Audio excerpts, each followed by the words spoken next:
300 millones de años. Segunda parte. El planeta humano. Bienvenidos a la planicie aluvial del río Rin en la época del Eoceno.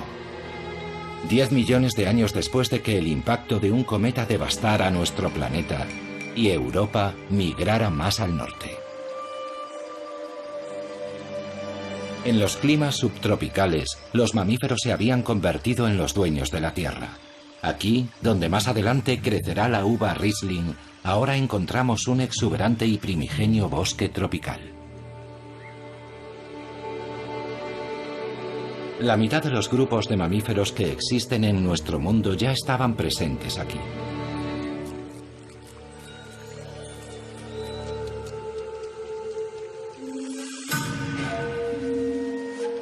También las aves, los peces y los insectos. Todo el reino animal era prácticamente el mismo que el de nuestro mundo actual. No en Europa, sin embargo. Actualmente, muchos de los habitantes del Eoceno viven en las regiones tropicales de Sudamérica y Asia. Solo gracias a un volcán conocemos con exactitud qué animales vivían aquí entonces. Hace 48 millones de años, cuando el volcán entró en erupción, un lago de 300 metros de profundidad se formó en el cráter.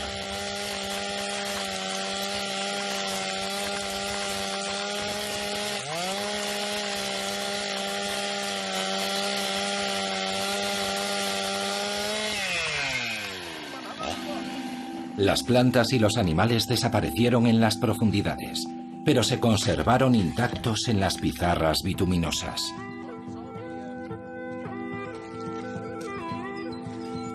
El yacimiento de fósiles de Messel está muy cerca de la ciudad alemana de Darmstadt. Aquí, estrato a estrato, se excava la instantánea de un acontecimiento crucial de la historia geológica. El registro fósil nos cuenta la vida y la muerte en el lago del cráter. Lo más probable es que los gases tóxicos que emanaban de las profundidades alcanzaran la superficie del agua, causando la asfixia de los animales, que caían al lago y se ahogaban. Se han encontrado muchos murciélagos fosilizados. Debieron de acercarse demasiado a la superficie del agua. En la actualidad, el yacimiento de Messel es Patrimonio de la Humanidad de la UNESCO y una ventana excepcional a la Europa prehistórica. Fue aquí donde se encontró la mano de un primate más antigua. Los fósiles hallados en Messel son asombrosos, verdaderas impresiones de los animales, descripciones de su piel, al igual que de su pelaje y de su plumaje. En ocasiones incluso se conservó el contenido de sus estómagos. El hallazgo más espectacular hasta la fecha data de la década de los 80. Un animal parecido al mono de 60 centímetros de longitud, con una cola muy larga.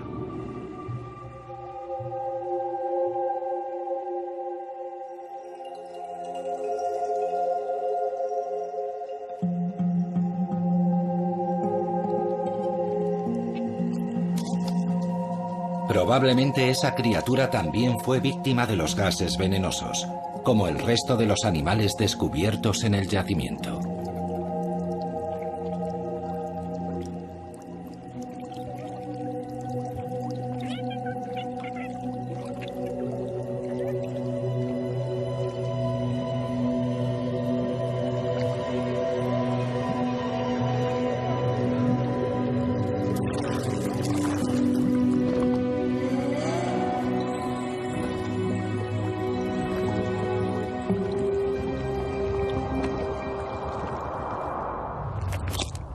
$47 millones de años después, la pequeña dama primate causó un gran revuelo.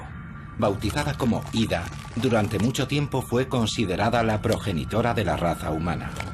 Aunque nunca existieron pruebas definitivas a ese respecto, su cuerpo exhibe una de las mayores innovaciones de la evolución: 5 dedos con pulgares opuestos, una mano con agarre de precisión. El bosque tropical del Eoceno también quedaría finalmente sepultado bajo los estratos del tiempo.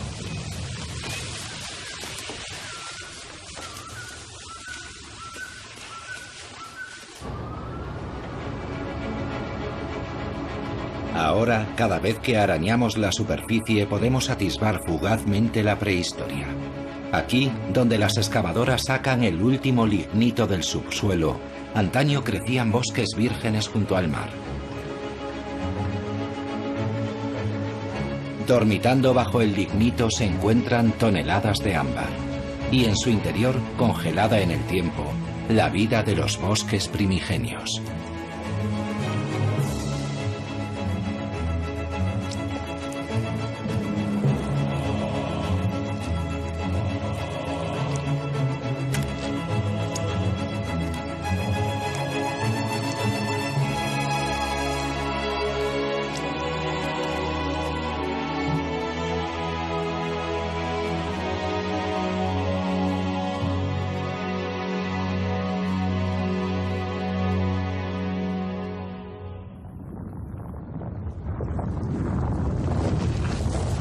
Gran parte de Europa occidental estaba cubierta por una capa reciente de hielo.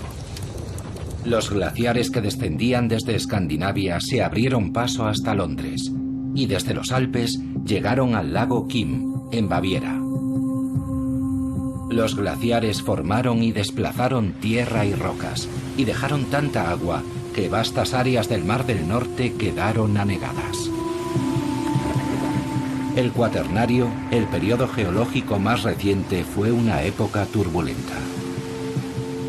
Muchos glaciares se derritieron y el agua del deshielo esculpió profundos barrancos en la superficie de la Tierra. A medida que el hielo se retiraba hacia el norte, desaparecían los animales de los periodos fríos. De nuevo aparecieron los bosques. Los hipopótamos, los elefantes y los rinocerontes migraron desde el sur hasta esas regiones, verdes de nuevo.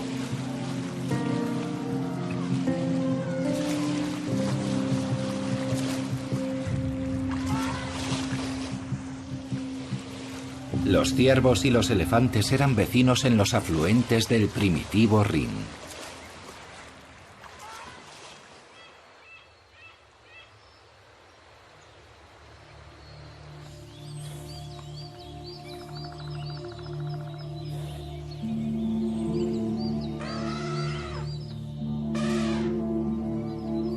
Ahora los elefantes vivían donde antes habían pastado los mamuts, y los ciervos y los jabalíes aparecieron para ocupar el lugar de los renos. Los animales migraban en función de los cambios en el clima. Pero algo crucial había cambiado. Los animales ya no estaban solos.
En octubre de 1907, el peón Daniel Harman hizo un hallazgo asombroso.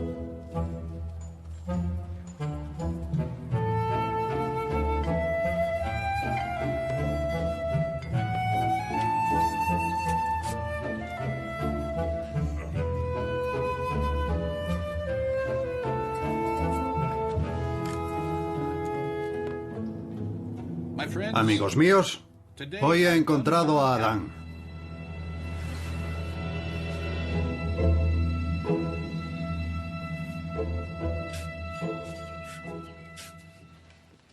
Pocos días después, un antropólogo visitó aquella cantera de arena. Durante 20 años el investigador había pagado a aquellos trabajadores para que buscaran huesos para él. Su paciencia y su inversión por fin habían dado sus frutos. ¿Dónde lo encontró exactamente? Allí, en aquella pared.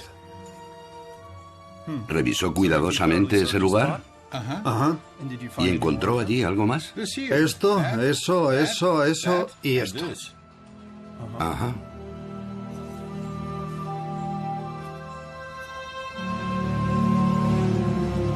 La mandíbula pertenecía a un antepasado del neandertal. Recibió el nombre de Homo heidelbergensis. La era del hombre había comenzado.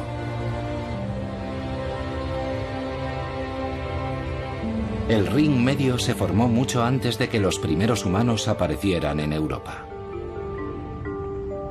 Los Alpes presionaban desde el sur, creando las tierras altas de Alemania Central. Después, hace 25 millones de años, el océano se retiró de las cordilleras montañosas emergentes, dejando atrás al ring medio. Hasta 10 millones de años después no se conectaría con el Alto Ring. Mucho más tarde aún, apareció el hombre para dejar su implacable huella sobre el paisaje. Durante la industrialización, el Rin, como muchos otros ríos europeos, fue canalizado en todo su curso, remodelando regiones enteras.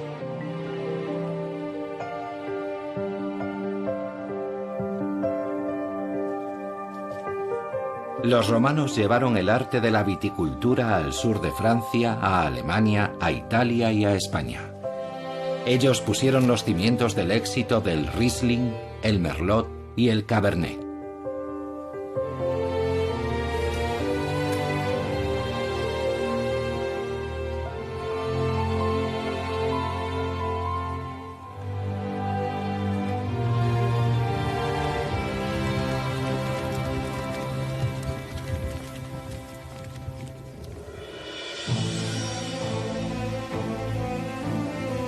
Aunque el paisaje de la ribera del Rin no lo sugiera, sus habitantes viven aquí más cerca de bufaderos de lo que imaginan. En la isla de Nadmeyerwerf, un chorro de agua alcanza alturas de hasta 60 metros. Es el geyser de agua fría más alto de la Tierra.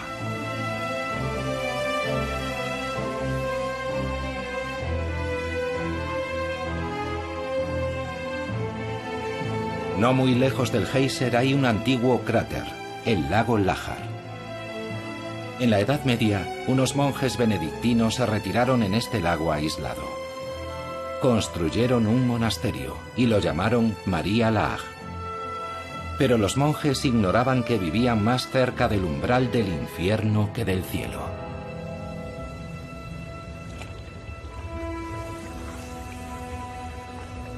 Los volcanes extinguidos de la región de Eifel en Alemania pueden volver a entrar en erupción en cualquier momento, igual que los supervolcanes de Italia. Nadie sabe si será dentro de 10.000 años o el próximo martes. La última vez que el volcán de María Laach entró en erupción, el resultado fue una destrucción de proporciones inimaginables. Las cenizas volcánicas llegaron hasta el sur de Suecia y el norte de Italia.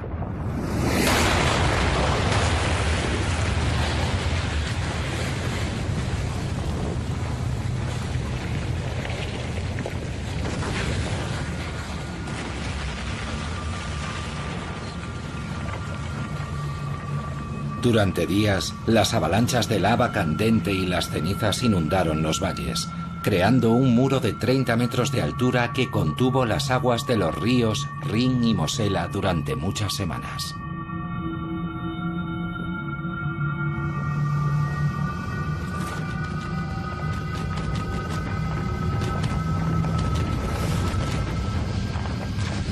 Finalmente, cuando el dique cedió, una gigantesca avalancha de agua corrió río abajo hasta los Países Bajos, arrasando todo lo que encontraba a su paso.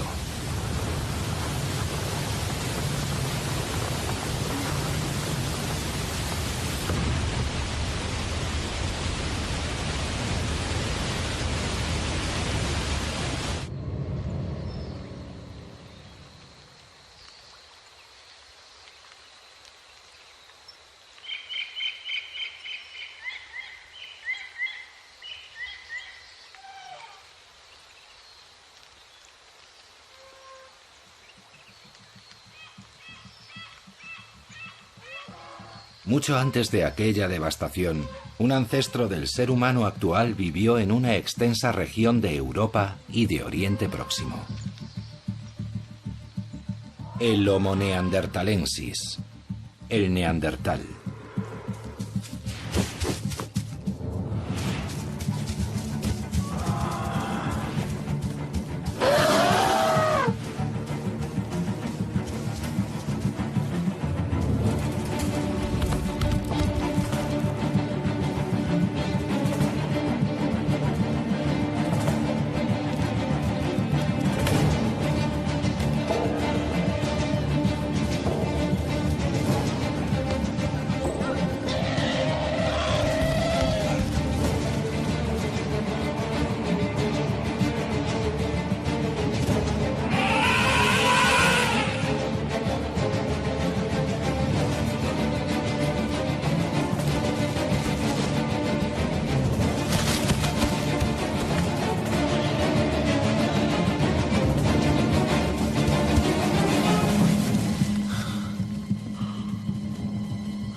Hace más de 200.000 años, esta especie humana ya se había desarrollado en Europa.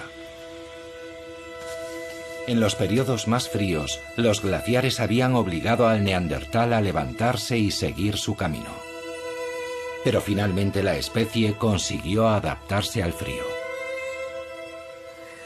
Durante mucho tiempo se pensó que el neandertal era inferior al hombre moderno en todos los aspectos, pero no es así. Los neandertales sabían encontrar refugios seguros y los mejores territorios de caza.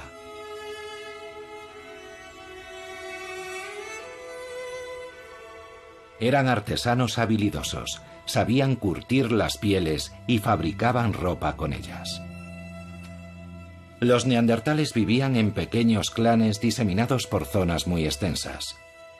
Pero incluso en los periodos más cálidos, la supervivencia no resultaba fácil.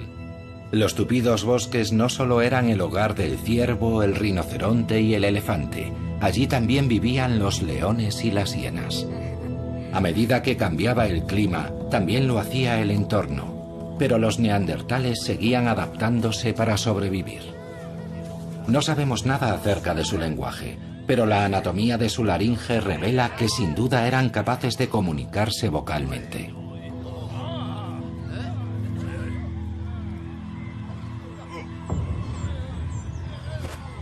Sus herramientas para cazar eran ya mucho más avanzadas que las del Homo heidelbergensis. Usaban una especie de cola hecha de resina de abedul para sujetar sus afiladas puntas de pedernal a sus lanzas. Una invención brillante. Las evidencias muestran que los neandertales cuidaban de sus enfermos y enterraban a sus muertos. Aún se sigue especulando acerca de por qué el neandertal finalmente desapareció de la faz de la Tierra hace 30.000 años. Durante mucho tiempo se pensó que nosotros descendíamos de los que habían derrotado a esos primitivos, pero al parecer no todos los encuentros entre ellos fueron violentos. El hecho es que compartimos con ellos una porción, aunque muy pequeña, de nuestro material genético. El neandertal sigue viviendo dentro de nosotros.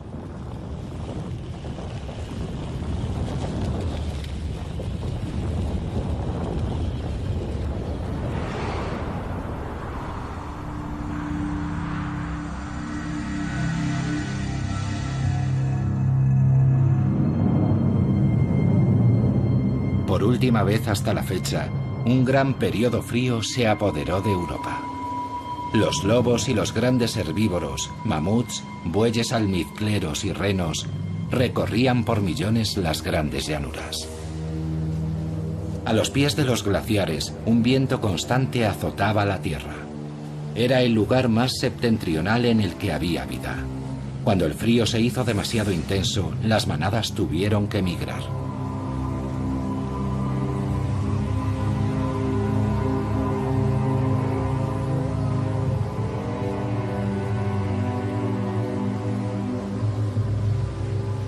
Los lobos seguían a las manadas a todas partes, y no eran los únicos. En mitad del periodo glacial, hubo seres humanos que migraron desde la sabana africana a lo que hoy es Europa Central. Durante días interminables, el cazador recorría el desierto de hielo en busca de carne fresca para su clan. Los lobos fueron de los primeros animales salvajes que los humanos no solo cazaron, sino que también domesticaron.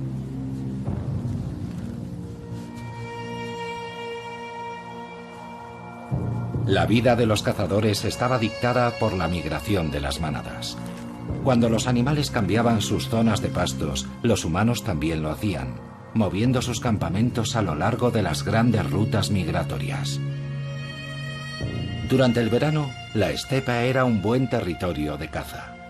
Pero era casi imposible seguir el rastro de los animales durante el invierno, cuando la nieve y el viento borraban sus huellas y desaparecían bajo el manto de nieve.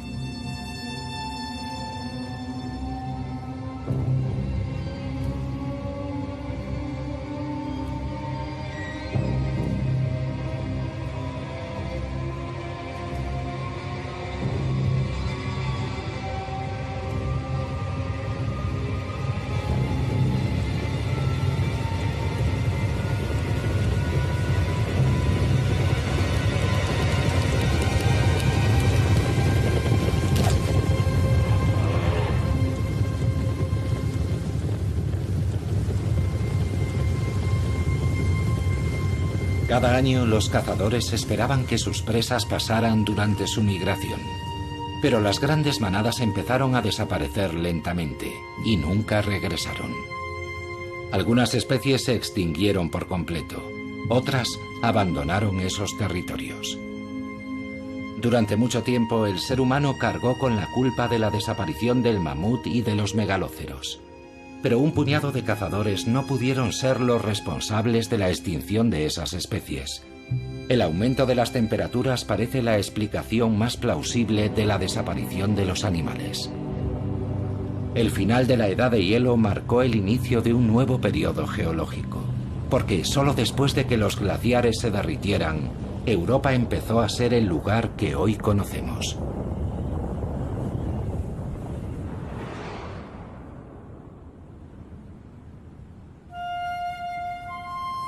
El territorio y el carácter del Mar del Norte cambiaron radicalmente. Avanzó más y más hacia el sur, inundando las grandes planicies que antes ocupaban las regiones de los glaciares. Así nació un hábitat completamente nuevo, el Mar de Frisia.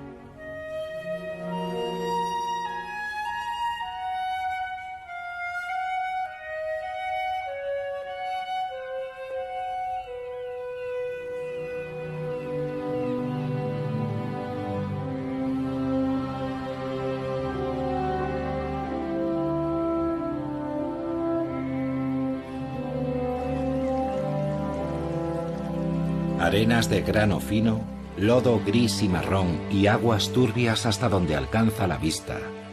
Eso es todo lo que el Mar del Norte tiene para ofrecer.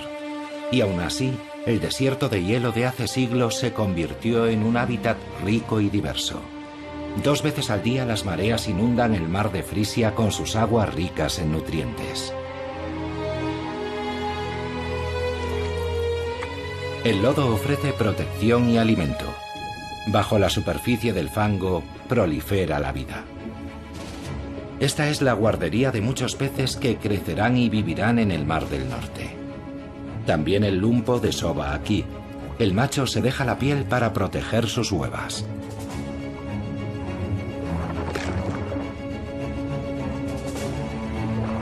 Después de todo, no es su supervivencia, sino la de sus retoños, la que asegurará la supervivencia de la especie.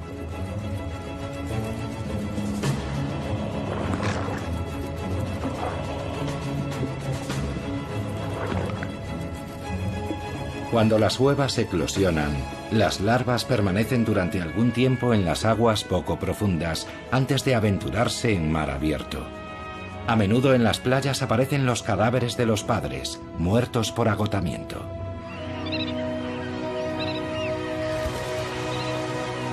En primavera y otoño, millones de aves migratorias hacen una parada para descansar en el mar de Frisia. La región acoge la mayor población de aves de toda Centroeuropa. La edad de hielo creó una isla de vida.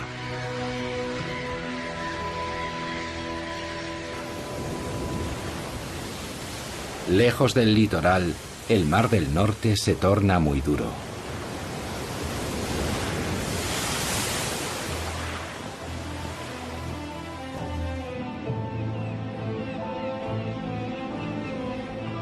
Entre su violento oleaje se alza en el mar la isla de Helgoland. Hace unos 250 millones de años, la isla roja aún formaba parte de un desierto. Es la única escala posible en muchos kilómetros para las aves de paso que necesitan descansar. Una vez al año, los acantilados de Helgoland ofrecen a miles de aves marinas un lugar perfecto para criar a sus polluelos.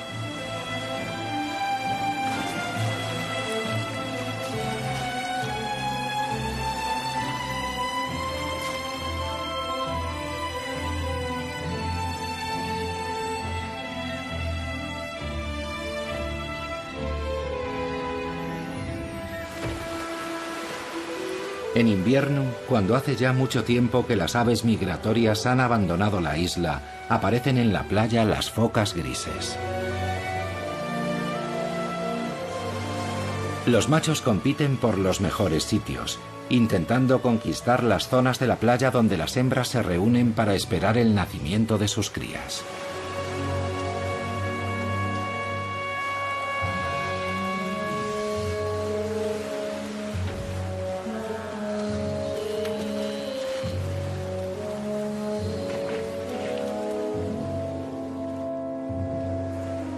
Poco tiempo después de dar a luz, comienza la época de celo de la foca gris.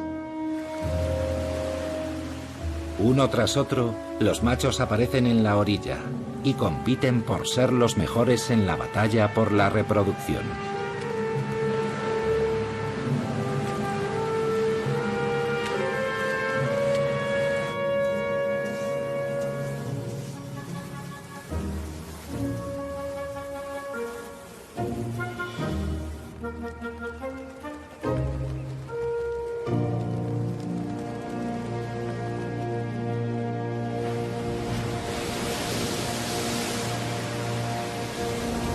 En invierno, el fuerte viento agita el mar.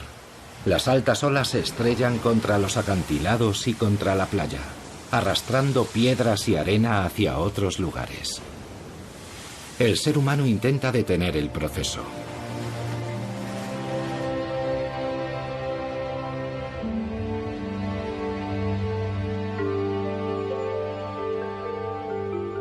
A lo largo de la costa del mar Báltico todo es mucho más tranquilo. Aquí, la edad de hielo excavó una cuenca y la llenó de agua del deshielo, creando el mar Báltico y un extenso cinturón de marismas y llanuras arenosas, ni tierra firme ni mar.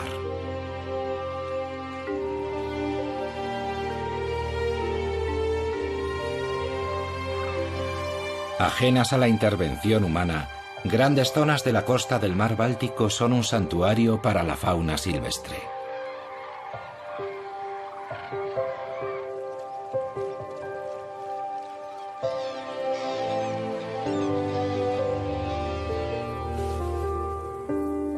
El extenso cinturón de las marismas es un refugio perfecto para el aguilucho lagunero, que anida y cría a sus pequeños en el suelo.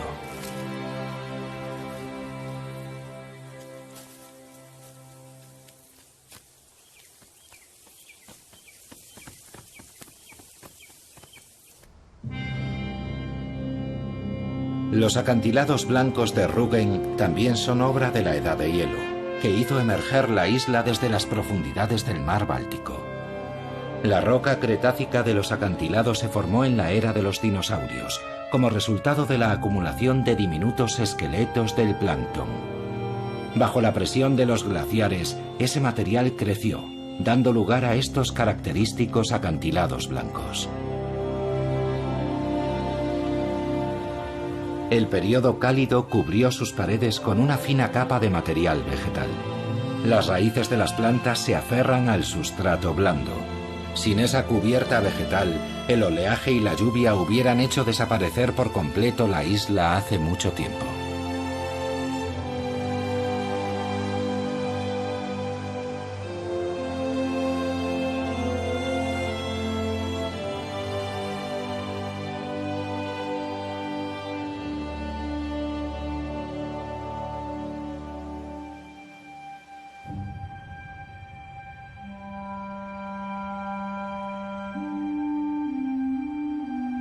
Tras el final de la edad de hielo, las temperaturas ascendieron muy deprisa.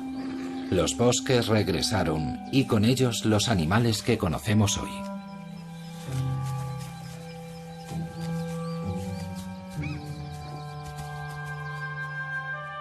Los grupos humanos que hasta entonces habían sido cazadores-recolectores nómadas empezaron a establecerse y a cambiar su entorno.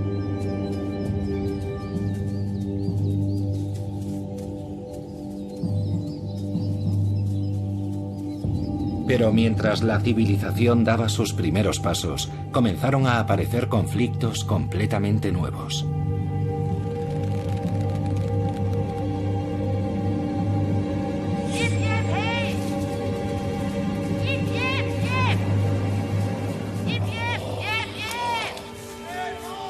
La fauna salvaje ya no era solo una fuente de alimentación.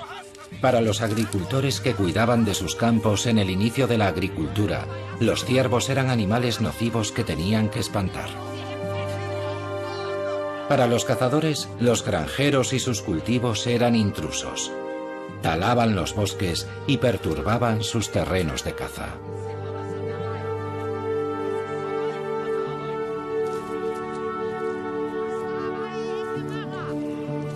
La agricultura, sin embargo, finalmente se impuso. Y con la así llamada Revolución Neolítica, el ser humano comenzó un proceso dirigido a adaptar la naturaleza a sus propias necesidades. Aparecieron las aldeas y después las ciudades, y la población creció rápidamente, porque el hombre ya no dependía de lo que podía cazar o recolectar, ahora podía producir sus propios alimentos. La fauna salvaje evitaba los asentamientos humanos, retirándose cada vez más a las profundidades de los bosques.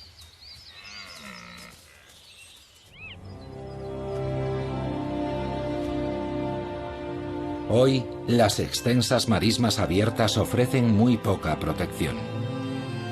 Pero es aquí donde se reúnen todos los años las aves migratorias para iniciar su viaje al sur.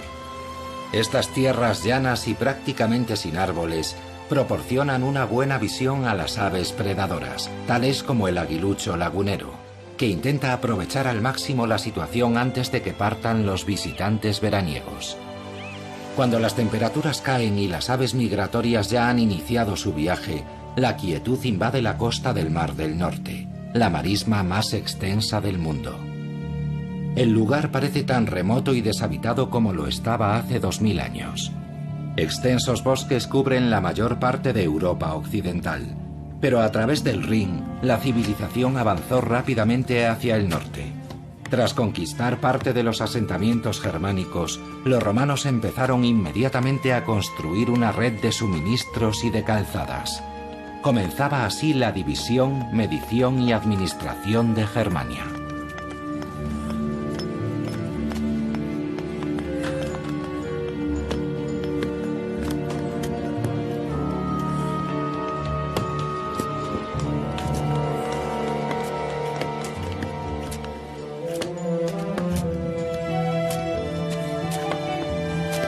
Gracias a una sofisticada técnica de medición, las calzadas romanas atravesaban el paisaje en perfecta línea recta.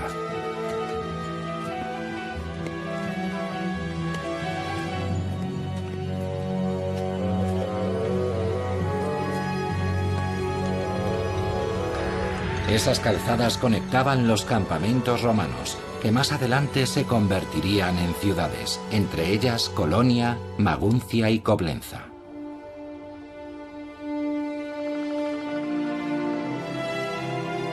Lejos de los transitados caminos que construyeron los romanos, la Alemania de hoy en día está poco poblada. Si se dejara que los bosques se autorregeneraran, cubrirían prácticamente toda Europa.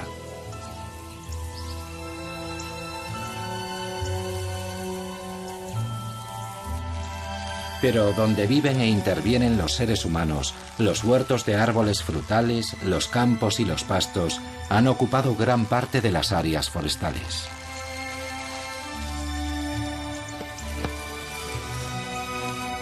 Se han creado nuevos hábitats. Aquí, el ganado vacuno y lanar y la maquinaria agrícola impiden que los bosques recuperen su territorio.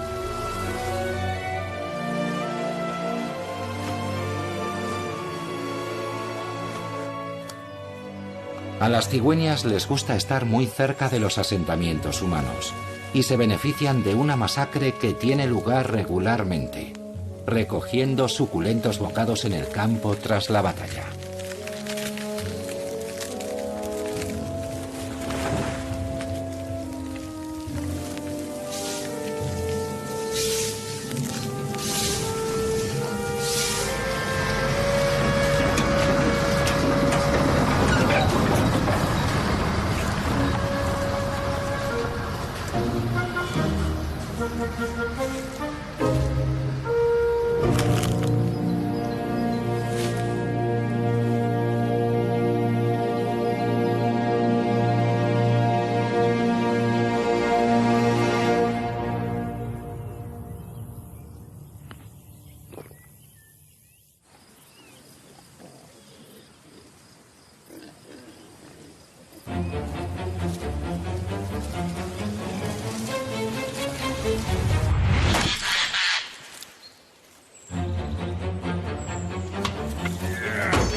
La humanidad se abre camino una y otra vez para ocupar su lugar en la naturaleza.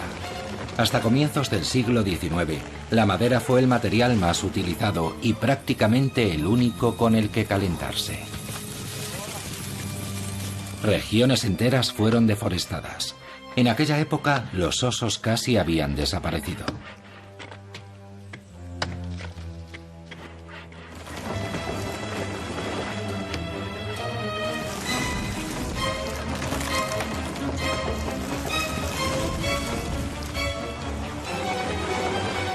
Desde la Edad Media, los bosques habían sido utilizados como tierras para el pastoreo, y las hojas que cubrían el suelo se recogían y se usaban como paja en los establos.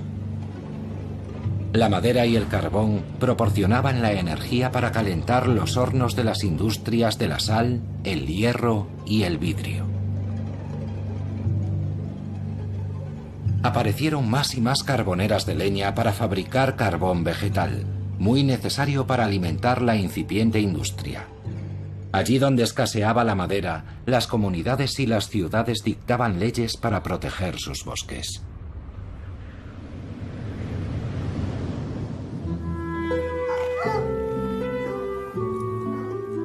También la aristocracia tomó medidas para frenar la deforestación.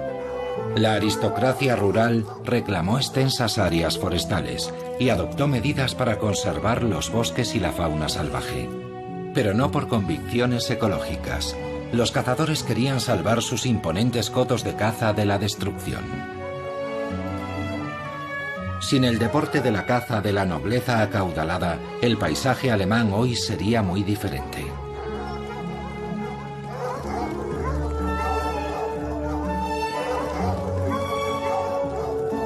Durante milenios, la caza fue una necesidad existencial para el ser humano. Pero en la Alta Edad Media se convirtió en un privilegio. La nobleza aprobó un edicto sobre sus bosques. A los campesinos no solo les estaba prohibido cazar en ellos, tampoco se les permitía matar a los animales a los que sorprendían saqueando sus cultivos. En aquella época se dictó una ley que revocaba los derechos del campesinado sobre las tierras siempre que los árboles y los matorrales crecieran tanto que alcanzaran las espuelas de un jinete.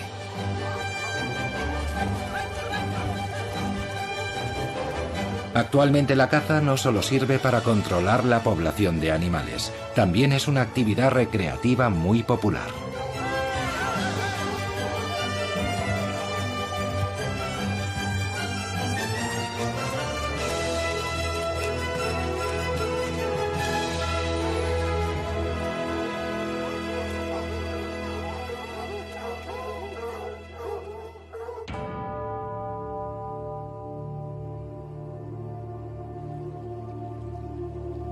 Pero algunos bosques de Alemania Oriental no deben su existencia a la nobleza. La leyenda cuenta que los bosques de Spray, con su laberinto de innumerables canales, son obra del diablo.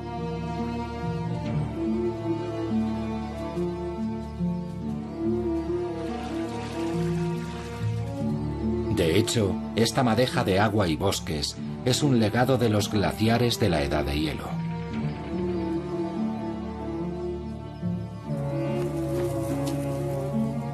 Aquí, ocultas en este dédalo acuático, las cigüeñas negras crían a sus polluelos.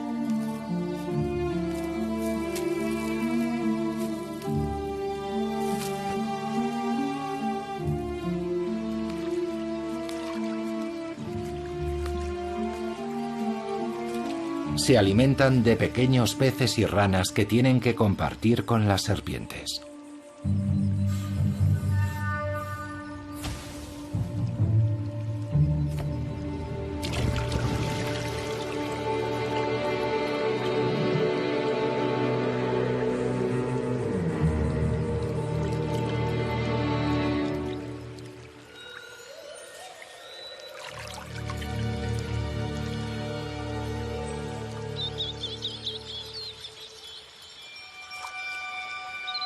El bosque de alisos de Spray ya no crece solo de forma natural.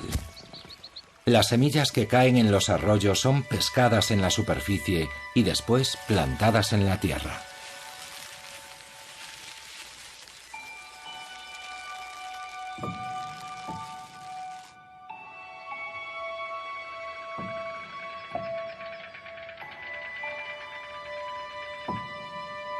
El bosque actual de Spray ya no guarda ningún parecido con su antepasado primigenio.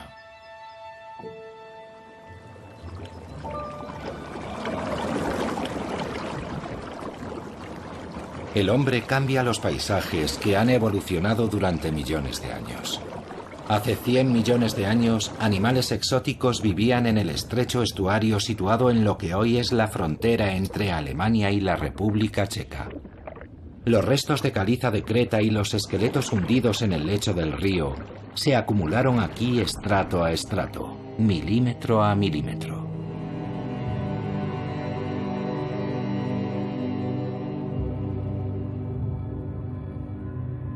Esa creta, junto con la arena y las rocas depositadas por el viento y el agua, se acumularon formando espectaculares acantilados de arenisca.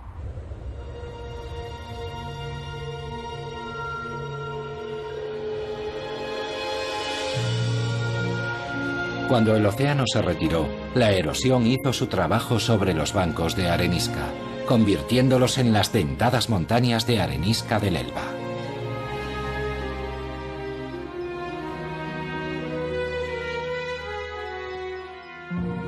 Recorrer estas paredes de piedra, entre los diferentes estratos rocosos, es como un viaje en el tiempo a través de las eras geológicas del continente europeo. Y su construcción continúa, a medida que los arroyos y cascadas cambian continuamente la pared de roca.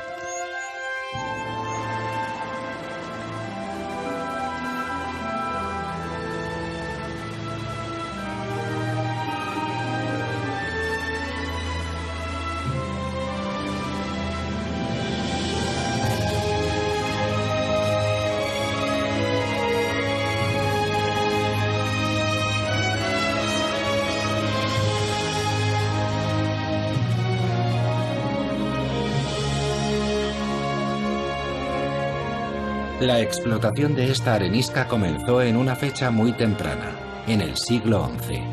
Mucho tiempo después, con el desarrollo del transporte fluvial, aparecieron canteras a lo largo de todo el río Elba.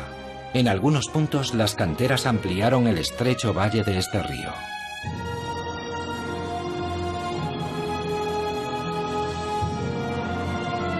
Roca a roca, la piedra era cortada y extraída de la cantera. Los bloques de arenisca viajaban por el Elba para edificar los muros de numerosos y espléndidos edificios civiles y religiosos en todo el mundo.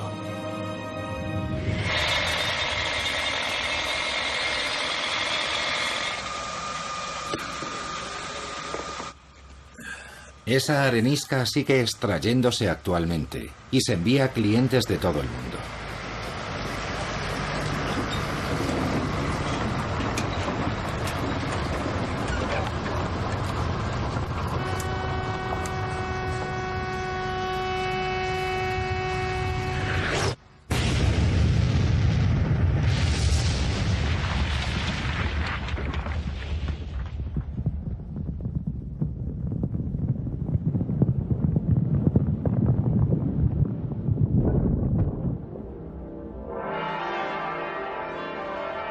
Los maestros de obras de Dresde, del pasado y del presente, han erosionado las montañas del Elba. Para la reconstrucción de la histórica Frauenkirche, la iglesia de Nuestra Señora, regresaron una vez más a las viejas canteras de arenisca. El ayuntamiento de la ciudad de Hamburgo está construido con piedra del Elba, al igual que otros muchos edificios de este paisaje urbano. Los halcones también anidan aquí, como lo hacen en los riscos de las montañas de arenisca del Elba.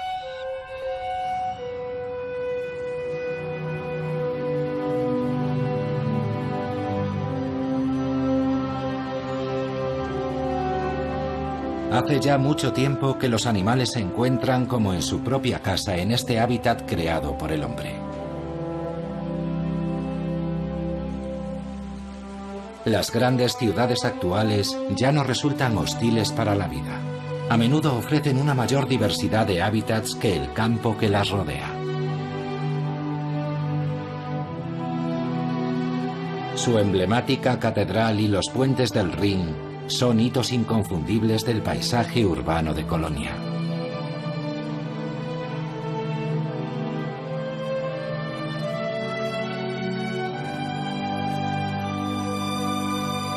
Turistas, hormigón y atascos de tráfico. Resulta difícil imaginar animales aquí.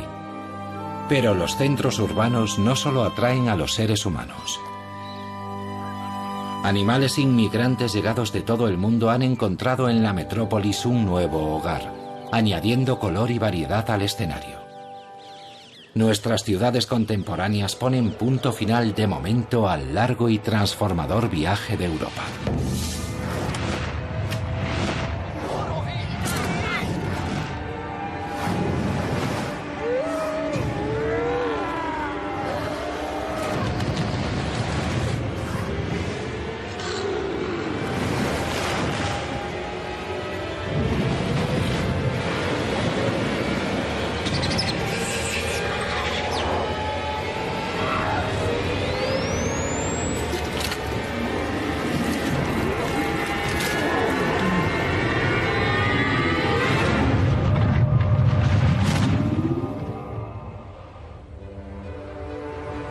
Nuestro viaje ha terminado, pero Europa aún seguirá viajando durante mucho tiempo.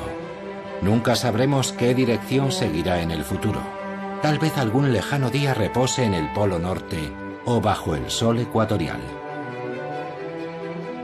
Nosotros ya no estaremos allí para ver si queda atrapada entre dos continentes y se eleva hasta las alturas para luego hacerse pedazos y hundirse en el mar. O si quedará cubierta por una capa de hielo de kilómetros de espesor. Pero una cosa es segura, será una Europa completamente diferente a la que nosotros conocemos hoy.